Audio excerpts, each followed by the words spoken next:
Welcome to part 5 of Presidents, Plutocrats, Paupers, and Populists. We're now going to take a look at Grover Cleveland.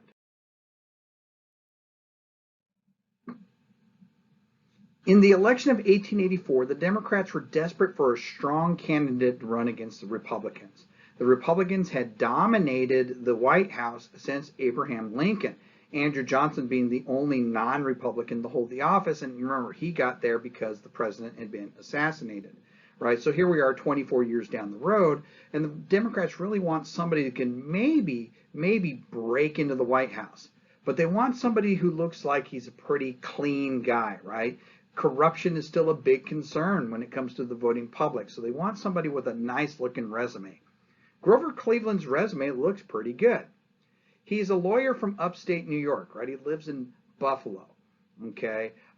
He, in 1870, was elected Erie County Sheriff. Right? He held that position until 1873, and then afterwards he returned back to his law practice with his partner Oscar Folsom. Okay, he was elected mayor of Buffalo in 1881, and he followed that up by being elected governor of New York the following year in 1882. Now, 2 years later, his terms come to an end, and in 1884 he's tapped as a presidential candidate. You know what's great about this resume? It's short. There's not a lot in it. There's not a whole lot of time for scandals, right? He hasn't been tainted by political corruption. So the Democrats think, wow, we've got ourselves a real winner here. Somebody that can really take on James G. Blaine, the Republican candidate from the state of Maine. Now, that being said, Grover Cleveland was not a perfect candidate. First of all, he was not a Civil War veteran, and he was the first presidential candidate since the Civil War to not be a Civil War veteran. The last one to run for office who wasn't a Civil War veteran was Abraham Lincoln, right, in 1864, because he was the president when the Civil War started. I guess we can kind of give him a pass on that.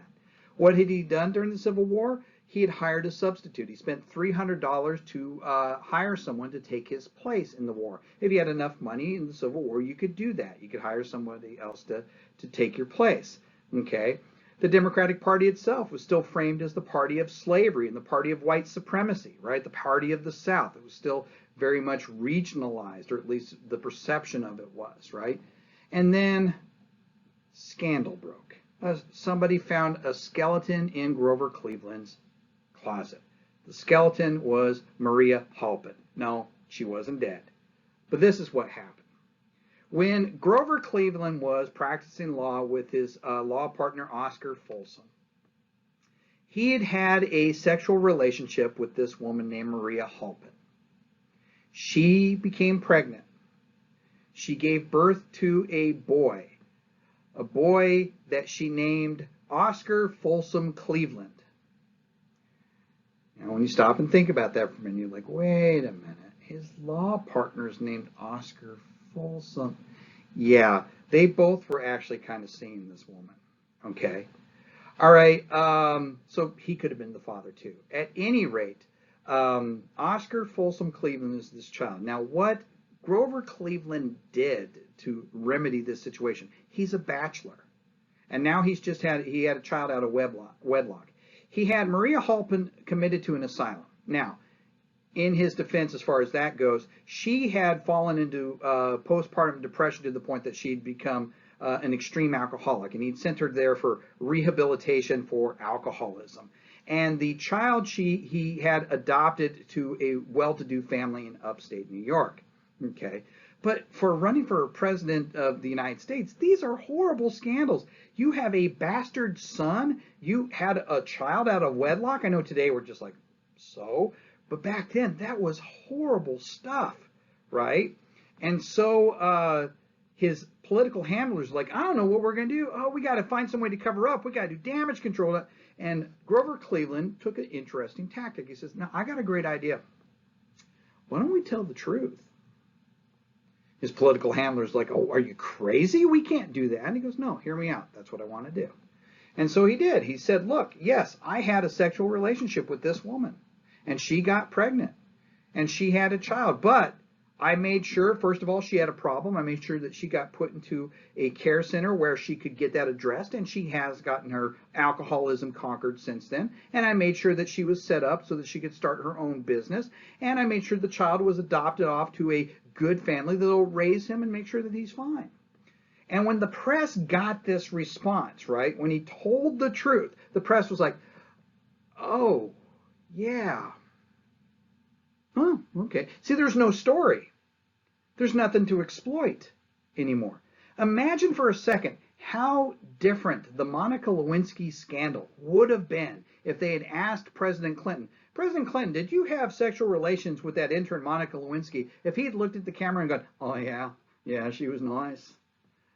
That would have been it. The press would have gone, oh, yeah, okay, all right. No, we get it. We've seen your wife, right? I mean, that would have been it. It would have been over. That's pretty much what happened here, okay? The scandal became a non-issue. Now, the Republicans tried to drum it up. They even wrote a song called Ma, Ma, Where's My Pa, right? And after Grover Cleveland beat James G. Blaine for the presidency of the United States, the Democrats wrote a rebuttal called Ma, Ma, Where's My Pa in the White House, dear. All right, so he's a bachelor president. What does he do as president? Well, honestly, nothing very interesting. There's some stuff that comes up with Hawaii. I'll save that for another lecture, right? But again, he's another laissez-faire president. The only thing that's interesting that happens is that in 1886, he gets married. He marries Frances Folsom. Now you go, I know what you're thinking. I was like, wait a minute, there's that name again, Folsom. Yes, this is the daughter of his law partner. Now, sometimes they have said that he married his adopted daughter. Okay, let me explain that first of all. First of all, Oscar Folsom died in a tragic carriage accident when Frances Folsom was pretty young. And I've done some research on this. I can find no evidence that Grover Cleveland ever adopted her, but he did make sure that his law partner's widow got a full share of the law practice. So she wanted for nothing, and that the child was taken care of. Frances Folsom, he made sure that Frances Folsom went to the best schools, the best finishing schools, and then sent her off to college. When she was in college here in the 1880s, they started a correspondence that led to a relationship, and they got married. They are not actually related to each other in any way, shape, or form, and I have no evidence that she was actually his adopted daughter. I know we're still kind of like going, oh, but I mean, the only thing you could say is, well, he is 27 years older than her. Maybe that's about it. So after that, they start having children like crazy. As president, like I said, nothing too exciting, except for the fact that he'll lose to Benjamin Harrison in 1888 when he runs for re-election. And then in 1892, he'll run against Benjamin Harrison, who's trying to get reelected, and he'll defeat him, and he'll serve 2 non-consecutive terms. The Hawaii issue is the only really notable thing, and like I said, we'll wait for another lecture to discuss that.